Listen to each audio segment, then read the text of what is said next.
এজন্য নামাজে যখন তেলাওয়াত করবা, ওয়ারাত্তিলিল কুরআনা তারতিলা, যখন তেলাওয়াত করবা নামাজে হোক নামাজের বাইরে হোক, তখন আদব বজায় রেখে তারতিলের সঙ্গে সুমধুর কণ্ঠে আদব বিনয়ে নিয়া তেলাওয়াত করতে হবে। সামনে রমজান, তেলাওয়াত করতে হবে। হাফেজরা পাল্লা দেয় মসজিদে, কে কার আগে খতম শেষ করতে পারে। পূব পাড়ার মসজিদে 30 মিনিট লাগছে, দক্ষিণ পাড়ার কমিটি হাফেজদের উপরে খেপা, আপনার 5 মিনিট বেশি লাগলো কেন? তাড়াতাড়ি শেষ করাটাকে ক্রেডিট মনে করে। জীবনটাকে এভাবে ধ্বংস করে দেবেন না, প্রপার সহি তরিকায় খতম তারাবি পড়লে এক পারা কোরআন তেলাওয়াত করে 20 রাকাত নামাজ পড়তে কমপক্ষে 1.5 ঘন্টা সময় লাগবে। আর যে 6 দিন 1.5 পারা পড়বে, ওই 1.5 পারায় 6 দিনে কমপক্ষে 2 ঘন্টা করে লাগবে। আমাদের দেশে এটা লাগে।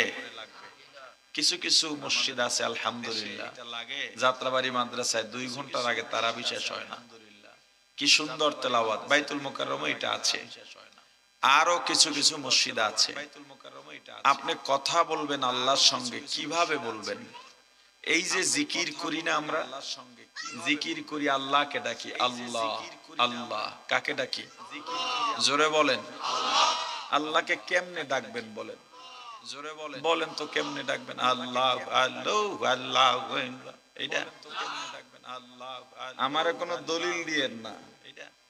কোন হুজুরে কেমনে জিকির করে, কোন দরবার কেমনে করে, এটা আমারে বলেন না। আপনার আমার কথা পছন্দ হলে নেবেন, না হয় মাঠে রাইখা বাসায় যাইয়েন। আমার দায়িত্ব আমি একটু বলে যাওয়া, কারণ এই দায়িত্ব আমাকে দিয়েছেন আল্লাহ। আল্লাহ বলেছেন ফাযাক্কির ওয়াজকর ইন্নামা আনতা মুযাক্কির, কারণ তুমি শুধু ওয়াইজ, এর বেশি কিছু না। লাস্তা আলাইহিম বিমুসাইতির, আমি তোমাকে দারোগা এসপি ওসি বানাইয়া পাঠাই নাই, জোর কইরা ধইরা নিয়া পিটাইয়া পিটাইয়া শিকার পাওয়াবা। কথা বুঝে না? আল্লাহকে কিভাবে ডাকা উচিত কথা বুঝে না। জিকির এমন এক ইবাদত, কিভাবে ডাকা উচিত এটা করা ফরজ না, ওয়াজিব না, সুন্নতে মুআক্কাদাও না, কিন্তু জিকির এমন এক ইবাদত, এমন এক ঔষধ, এমন এক প্রেসক্রিপশন, জিকির দ্বারা মানুষের চোখে পানি আসতে বাধ্য। জিকির মানুষের শক্ত কলবকে নরম বানায় দেয়, কিন্তু সেটা জিকির করার মতো করতে হবে। মনে দিলে লাগাইয়া, দিলে লাগাইয়া, চিল্লা পাল্লা কইরা না, আবার একেবারে কেউ শুনবে না এমনও না। স্বাভাবিক ভাবে যে আমরা কথা বলি, এই যে আমি কথাটা বলি, এটা আমার স্বাভাবিক কথার আওয়াজ। স্বাভাবিক ভাবে যে আমরা কথা বলি, আপনি আমার সঙ্গে দেখা হলো, আসসালামু আলাইকুম হুজুর ভালো আছেন, এই যে সালাম দিলেন, এটা স্বাভাবিক আওয়াজ, না জোরে। এই যে সালাম দিলেন, এটা দুনাল জাহ, কোরআনের বাক্য, দুনাল জাহ, বেশি আওয়াজ করে নয়। যদিও কেউ কেউ দুনাল জাহরি এই বাক্য দিয়া বলে জোরে জিকির জায়েজ নেই, এটা আসলে ভুল। বলা হয়েছে জোরের কম, জোরে না, তার মানে চুপি চুপি না, স্বাভাবিক গতিতে করো। আল্লাহ আল্লাহ আল্লাহ আল্লাহ আল্লাহ আল্লাহ আল্লাহ আল্লাহ। এখন এই জিকিরটাকে নিয়ে গেলেন আল্লাহ আল্লাহ আল্লাহ আল্লাহ, এটা কি হবে?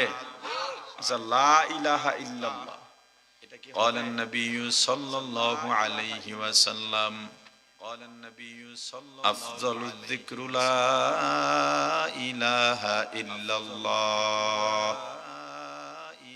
রাসূল বলেছেন উত্তম জিকিরের নাম লা ইলাহা ইল্লাল্লাহ।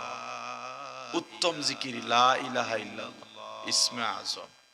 উত্তম জিকির লা ইলাহা ইল্লাল্লাহ, লা ইলাহা ইল্লাল্লাহ, লা ইলাহা ইল্লাল্লাহ, লা ইলাহা ইল্লাল্লাহ, লা ইলাহা ইল্লাল্লাহ, লা ইলাহা ইল্লাল্লাহ, লা ইলাহা ইল্লাল্লাহ, লা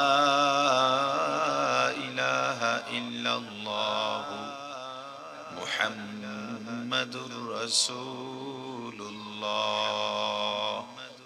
লা ইলাহা বলে থামবেন না, শ্বাস বন্ধ করবেন না। চরমনায়ের মরহুম আল্লাহর কুতুব সৈয়দ ইসহাক সাহেব রাহমাতুল্লাহ আলাইহি বলতেন, আমি সবচেয়ে ভয় পাই লা ইলাহা ইল্লাল্লাহ জিকিরের সময়। কেন? এটা তাকওয়া, এটা তাকওয়ার সর্বোচ্চ স্তরের কথা উনি বলেছেন, এটা মাসআলা না। যে লা ইলাহা বলার পরে যদি আমার মৃত্যু হয়ে যায়, ইল্লাল্লাহ তো বলতে পারলাম না, কোনো মাবুদ নাই, এইটা তার তাকওয়ার সর্বোচ্চ স্তর। এর মানে এই সময় মারা গেলে যে তাকে কবরে ধরা হবে এটা না, আল্লাহ পুরা বাক্যের জিকির হিসেবেই কবুল করে নেবেন, কিন্তু তাকওয়ার স্তর। লা ইলাহা ইল্লাল্লাহ, এই যে থামসি মাঝখানে, এটা থামা যাবে না। একসাথে পড়বেন, যত কষ্ট হয়ে যায় আজান দেয় না, আশহাদু আল্লা ইলাহা কই অনেকক্ষণের পরে হা কইয়া থামে, কতক্ষণ পর কই ইল্লাল্লাহ। এটা কিন্তু আজানের সুন্নত তরিকা না। কতক্ষণ পর কই ইল্লাল্লাহ, এটা কিন্তু আশহাদু আল্লা ইলাহা ইল্লাল্লাহ,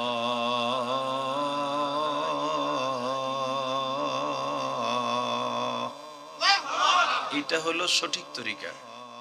আর যদি বলি আশহাদু আল্লা ইলাহা ইল্লাল্লাহ, শুনতে সুন্দর, তরিকা ভুল, কথা কয় না, শুনতে তরিকা ভুল। এখন এই লা ইলাহা ইল্লাল্লাহ আপনি জিকির করেন, লা ইলাহা ইল্লাল্লাহ, লা ইলাহা ইল্লাল্লাহ, লা ইলাহা হইল জিকির। ডাকি কাকে? বেজার হন কেউ? হইলে হন, ডাকি কাকে? আমার কথা তো বলা লাগবে। সুবহানাল্লাহ, আমার কথা অর্থ কি? আল্লাহ পবিত্র। অর্থ শুধু পবিত্র না, পুত পবিত্র। আল্লাহ মহান। সুবহানাল্লাহ, সুবহানাল্লাহ, সুবহানাল্লাহ। আর আপনি বলেন সুবহানাল্লাহ, সুবহানাল্লাহ, সুবহানাল্লাহ। আর আপনি বলেন সুবহানাল্লাহ। আরবি বাক্য, আরবি শব্দ ব্যবহারে আপনাকে অবশ্যই সতর্ক হতে হবে। এখন কোরআন তেলাওয়াত নিয়ে কথাটা আসছে, আপনাকে অবশ্যই সতর্ক হতে হবে। আপনি ম্যাজিস্ট্রেটের সামনে দাঁড়ায় কথা বলতেছেন, জজের সামনে দাঁড়ায় কথা বলতেছেন, বা মাদ্রাসার শিক্ষক বা স্কুলের শিক্ষকের কাছে ছুটির জন্য গেলেন, গিয়া বললেন শিক্ষক আমার দুজনের জন্য ছুটি লাগবে, ছুটি দেন তাড়াতাড়ি, আমি বাড়ি যাবো, তাড়াতাড়ি আমাকে একজনের জন্য ছুটি হবে, কথা বলে না। তাহলে তারাবিতে যেই তেলাওয়াত করেন হাফেজ সাহেবরা, আল্লাহকে ভয় করেন।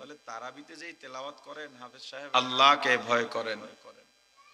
প্রয়োজনে খতম তারাবির কোনো দরকার নাই, সূরা তারাবি পড়ে, কিন্তু এই সূরা তারাবি তো হেরা তাড়াতাড়ি পড়ে, হ্যাঁ সূরা তারাবি তো হেরা তাড়াতাড়ি পড়ে না। এমনি করবেন না, নামাজ শ্রেষ্ঠ ইবাদত, এমনি করবেন না।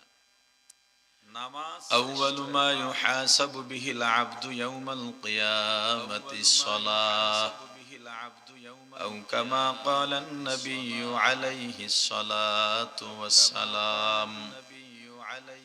আমার রাসূল বলেন কিয়ামতের ময়দানে সর্বপ্রথম নামাজের হিসাব হবে।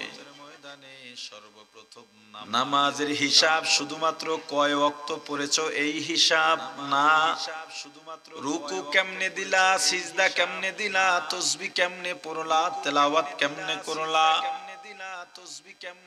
নামাজের ভেতর তোমার নিয়ত, ধ্যান, খেয়াল কোথায় ছিল?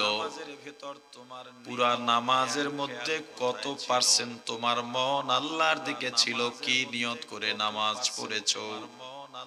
ওয়াক্ত মতো নামাজ পড়েছো কিনা? নামাজের উদ্দেশ্য কি ছিল? এই সব কিছুর হিসাব হওয়ার পরে অন্য হিসাব। এই সব কিছুর নামাজের গুরুত্ব আছে না নাই? কোরআনের প্রত্যেক শব্দ আর কথা কার? জোরে। এই কোরআন দিয়া আল্লাহ জানাইছেন, রাসূল আপনি জানাইয়া দেন, এই কোরআন দিয়া আমার পছন্দ আমি বলে দিলাম, কি করলে আমার ভালোবাসা হবে। আমার